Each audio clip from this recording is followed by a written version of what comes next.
सोमवार को मंदसौर पहुंचे प्रभारी मंत्री राजवर्धन सिंह दत्तीगांव ने मध्य प्रदेश के स्थापना दिवस पर आयोजित होने वाले कार्यक्रमों में शिरकत की। इस दौरान उन्होंने अल सुबह हुए मैराथन दौड़ की हरी झंडी दिखाई, साथ ही मंदसौर कलेक्ट्रेट में हुए विभिन्न आयोजनों में शामिल हुए। यहां मीडिया से बात करते हुए उन्होंने कमलनाथ द्वारा उपचुनाव को लेकर ट्वीट के जरिए बीजेपी पर लगाए गए धनबल और प्रशासनिक मछली के आरोपों को हास्यास्पद बताया। उन्होंने कहा कि झाबुआ उपचुनाव में जब कांतिलाल भूरिया लड़े थे उस दौरान कांग्रेस ने ही धनबल का उपयोग किया था, इसलिए शायद वे सोच रहे हैं कि सब ऐसे ही करते हैं, लेकिन वैसा हमने नहीं किया। जोबट को कांग्रेस का क्षेत्र बताते हुए उन्होंने कहा, जोबट क्षेत्र के क्षेत्र की जनता हमारे साथ है। मंदसौर से उमंग एक्सप्रेस के लिए ब्यूरो रिपोर्ट। बढ़ती महंगाई को लेकर क्या कहेंगे? लगातार पेट्रोल के दाम नहीं बढ़ते। मैं आप सबको बताना चाहूँगा, जब माननीय कमलनाथ जी मुख्यमंत्री थे तो कमलनाथ जी ने डीजल पेट्रोल के भाव बढ़ाए थे, और कमलनाथ जी ने सिर्फ डीजल पेट्रोल के भाव बढ़ाए, जो प्रतिकार किया विपक्ष ने तो वो उसको टाल गए। तो ये सवाल उनसे पूछिए कि जब आप मुख्यमंत्री थे तो आपके पास में अवसर था, आपने क्यों नहीं किया जो आपको करना था। और जहाँ तक माननीय पत्रकार महोदय आप ये महंगाई की बात कर रहे हैं, तो मैं आपसे पूछना चाहूँगा कि किस काल में, किस दौर में महंगाई नहीं बढ़ी।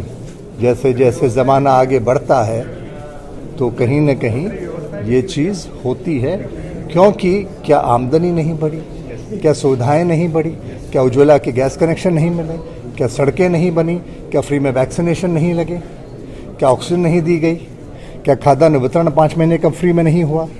तो ये सब सुविधाएं भी तो हो रही हैं। क्या हम लोग सुरक्षा और स्वास्थ्य की व्यवस्थाएं करने में सफल नहीं हुए?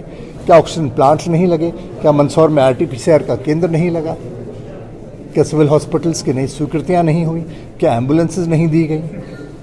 ये समस्त सुविधाएं दी गई। मंत्री महेंद्र सिंह जी कह रहे हैं कि महंगाई बढ़ी है तो आमदनी बढ़ी, तो हर चीजें मुफ्त में नहीं बांटी जा सकती। तो आप क्या उनकी बात से सहमत हैं? मुझे नहीं पता महेंद्र सिंह ने कब कहाँ क्या कहा। बेहतर होगा कि उन्हीं से जवाब पूछा जाए। रिजल्ट आने वाले हैं। कमलनाथ जी आरोप लगा रहे हैं कि बीजेपी ने धनबल का आरोप लगाया, जो प्रशासन है उसकी मदद की, इस तरीके का आरोप लगा रहे हैं। प्रशासनिक मशीनरी वगैरह का इस्तेमाल किया।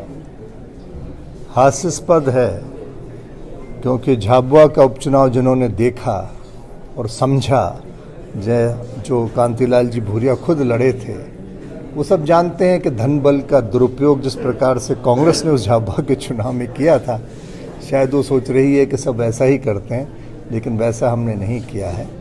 जो कांग्रेस के क्षेत्र रहे हैं, चाहे जोबट रहा हो, चाहे अन्य क्षेत्र रहे हैं, वहाँ पे जनता हमारे साथ है। और जनता साथ इसलिए है कि समूचे कोरोना काल में जहाँ कांग्रेस कहीं दिखी ही नहीं धरातल पे, हमारा कार्यकर्ता, हमारे लोग, हमारी सरकार सेवा ही संगठन के भाव से कार्यरत थी। चाहे ऑक्सीजन की व्यवस्था कराने का विषय रहा हो, चाहे दवाइयों की व्यवस्था कराने का विषय रहा हो, चाहे रिक्वायर्ड हॉस्पिटलाइजेशन में मदद करने की ज़रूरत रही हो, वो ऐसा समय था जहाँ हमें सेवा करनी थी।